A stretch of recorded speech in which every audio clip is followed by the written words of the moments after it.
Dames en here, as ons nader staan, ons sitplekke inneem en dan gaan ons amptelik begin.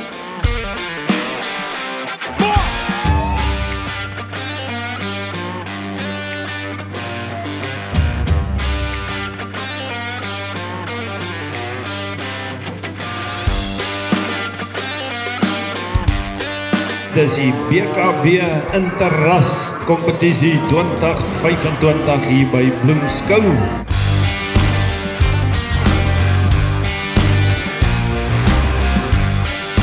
Baie dankie vir al die rasse wat betrokke is hierdie jaar. Hier so een of twee wat ook al filmsterre is. Dit is vir ons as beoordelaars 'n groot voorreg om vandag hierso te kan beoordeel.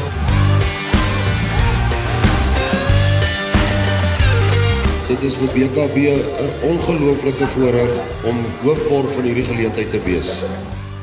En ons is trots op ons verbintenis met hierdie deel van die beeskou en ook die groter Bloemskou. Dis die hoogtepunt van die kampioenskappe. Ja, en sy weet, sy's mooi, jy moet so 'n bietjie brek, man.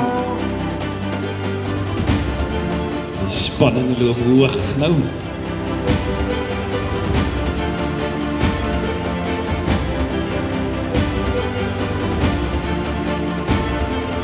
En hier kom ons wenners nou.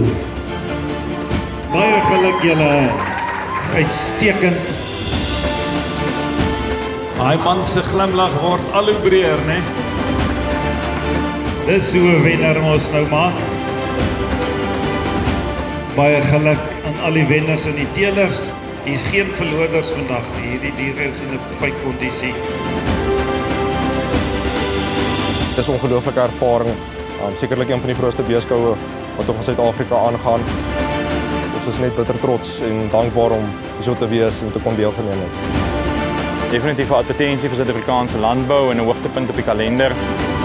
Ons sê weer eens baie dankie aan BKB.